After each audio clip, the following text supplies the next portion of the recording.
గురుకుల పోస్టుల రిక్రూట్మెంట్పై ట్రిబ్ రహస్యంగా వ్యవహరిస్తోంది. బోర్డు వైఖరి అనేక అనుమానాలకు తావిస్తోంది.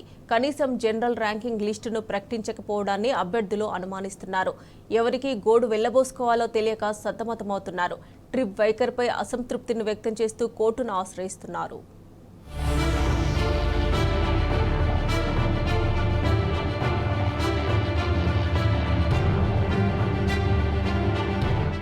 Telangana residential education institute recruitment board నిర్లక్ష్యం, ప్రభుత్వం అలసత్వం వెరసి గురుకుల అభ్యర్థుల పరిస్థితి అయోమయంగా మారింది. ఎవరికి చెప్పుకోవాలో, ఎక్కడ తమ గోడు వెళ్లబోసుకోవాలో తెలియక సతమతమవుతున్నారు. అసలు ఎందుకు ఉద్యోగానికి ఎంపిక కాలేదో తెలియని స్థితి నెలకొంది. దీనంతటికీ రాత పరీక్ష నిర్వహించిన ట్రిబ్ ఇప్పటి వరకు జనరల్ ర్యాంకింగ్ లిస్టును ప్రకటించకపోవడమే ప్రధాన కారణంగా వినిపిస్తోంది. దీంతో అభ్యర్థులు తీవ్ర మానసిక వేదనకు గురవుతున్నారు.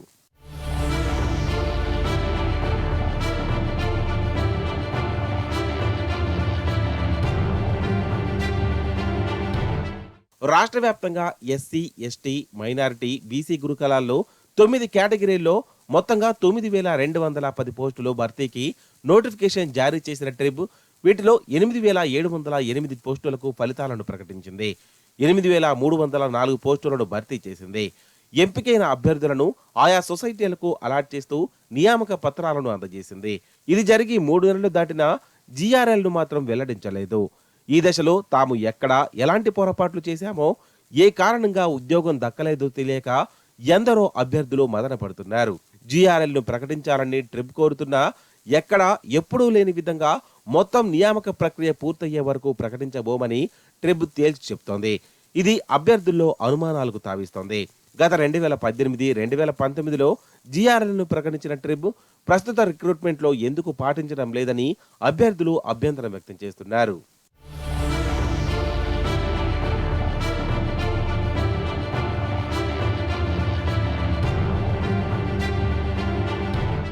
వ్యక్తిగత ఐడిలోనూ ట్రిబ్ మార్కులు వెల్లడించకపోవడం గమనార్హం. సాధారణంగా రాత పరీక్షలో అభ్యర్థికి ఎన్ని నెగిటివ్ మార్కులు వచ్చాయి, ఎన్ని ప్రశ్నలకు సరైన సమాధానం ఇచ్చాడు, మొత్తంగా వచ్చిన మార్కులెన్ని, ఏ కమ్యూనిటీ, సాధించిన ర్యాంకు ఎంత అనే వివరాలను ఆయా అభ్యర్థుల వ్యక్తిగత ఐడిలో ట్రిబ్ గతంలో పొందుపరిచేది. కానీ దానికి ఈసారి ట్రిబ్ స్వస్తి పలికింది. ప్రస్తుతం పీజీటీ, పీడీ, లైబ్రేరియన్ పోస్టులకు మినహా మిగతా పోస్టుల్లో అభ్యర్థులకు ఆ వివరాలను పూర్తి స్థాయిలో వెల్లడించలేదు. డిఎల్ పోస్టులకు పేపర్ 2 మార్కులను ఇప్పటికీ ప్రకటించలేదు. జేఎల్, పీజీటీ పోస్టులకు పేపర్ 3 మార్కులను ఐడీల్లో పొందుపరచనే లేదు. టీజీటీకి సంబంధించి 3 పేపర్లకు సంబంధించి 1 పేపర్ మార్కులను కూడా అభ్యర్థులు వ్యక్తిగత ఐడీల్లోనూ పొందుపరచలేదు. దీంతో చాలా మంది అభ్యర్థులు తాము ఎందుకు పోస్టుకు ఎంపిక కాలేదో తెలుసుకునేందుకు సమాచార హక్కు చట్టాన్ని ఆశ్రయించారు.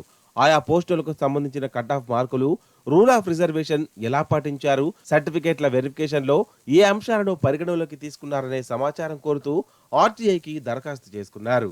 కానీ ట్రిబ్ మాత్రం వారందరికీ ఒకే సమాధానాన్ని ఇటీవల పంపింది. నియామక ప్రక్రియ ఇప్పటికీ కొనసాగుతున్నందున అడిగిన సమాచారం ఇవ్వడం ఇప్పటి పరిస్థితుల్లో సాధ్యం కాదని తేల్చి చెప్పింది.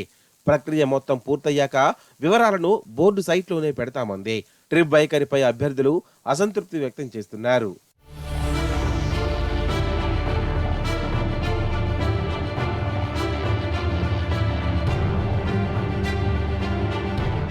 గురుకుల పోస్టులకు ఎంపికైన అభ్యర్థుల జాబితా ప్రకటన మొదలు ఆ తర్వాత నిర్వహించిన సర్టిఫికేట్ల వెరిఫికేషన్, డెమోల నిర్వహణ ఏ ఒక్క అంశంలోనూ పారదర్శకత పాటించలేదని పలువురు అభ్యర్థులు ఆది నుంచి గగ్గోలు పెడుతున్నారు. కేవలం ఒక్కరోజు వ్యవధిలోనే వేలాది మంది అభ్యర్థుల సర్టిఫికేట్ల వెరిఫికేషన్లు అర్ధరాత్రి వరకు హడావిడిగా నిర్వహించిందని నిప్పులు చెరుగుతున్నారు. ఈ క్రమంలో అనేక తప్పులు దొర్లాయని మండిపడుతున్నారు. నియామక ప్రక్రియపై అభ్యంతరాలను వ్యక్తం చేస్తూ ఇప్పటికే physical director, librarian, JL botany, zoology, TGT, పీజీటీకి చెందిన అనేక మంది అభ్యర్థులు కోర్టులను ఆశ్రయించారు. ప్రస్తుతం ఆయా కేసుల విచారణ కొనసాగుతోంది. జీఆర్ఎల్ ను ప్రకటిస్తే కేసులు మరింతగా పెరిగే అవకాశం ఉంటుందని, ఈ నేపథ్యంలోనే ట్రిబ్ అందుకు జంకుతోందని వివరిస్తున్నారు. ఇప్పటికైనా గతంలోలా సైట్లో జీఆర్ఎల్ ను వ్యక్తిగత ఐడీలో మార్కులను పొందుపరిచి పారదర్శకతను నిరూపించుకోవాలని అభ్యర్థులు ట్రిబ్ ను డిమాండ్ చేస్తున్నారు.